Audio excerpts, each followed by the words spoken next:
6 weather forecast.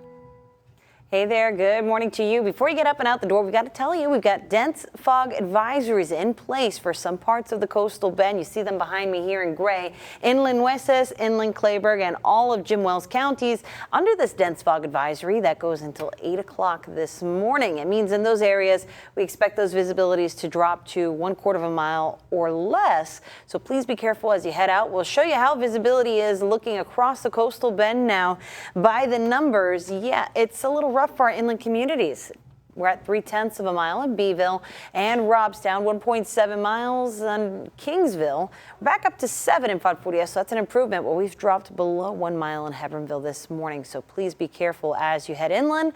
Places like 281, Highway 77, 37, 59, and inland portions of 181 likely to be impacted by this. 6:20 your time right now on this Monday, and a gorgeous view from our Wada Sky Cam.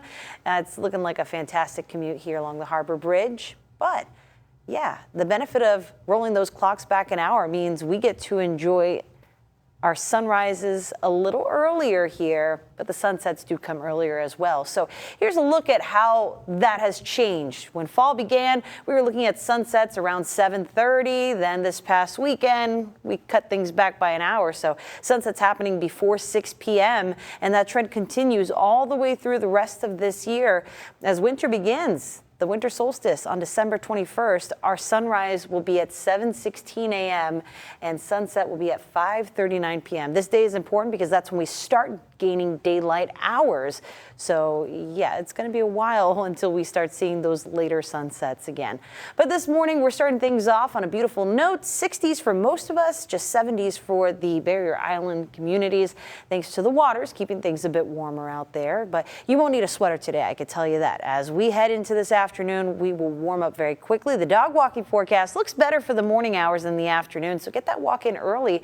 Our start today, Jubilee, looks ready to go, and our temperatures are too. Check this out. We'll get to 70 degrees by 8 a.m., 80 by 10 a.m., and we're in those middle 80s by the lunch hour. Our winds will also pick up a bit, and that southerly wind is going to have an influence on our temperatures, making things warmer. But that's not the only thing on the rise. So is the humidity, and it will be at least until the end of the week when those dew points drop drastically behind a cold front. So yes, this warm up will be met by a cold front that does look to bring us meaningful rainfall at least. That's some good news.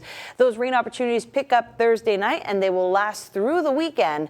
So some good news in a very drought-stricken South Texas, right? But unlike the last cold front, I don't think the temperature drop is going to be as drastic. We are going to see a big cool down, but not like we did with the previous one. That's still good news. The cooler air will last all the way through the middle of next week, it looks at this point. So all things considered, a nice little forecast for us here. Again, we'll reach the upper 80s for the middle part of this, up until the middle part of this week. Our cold front arrives late Thursday into Friday, bringing us meaningful rainfall and a good cool down.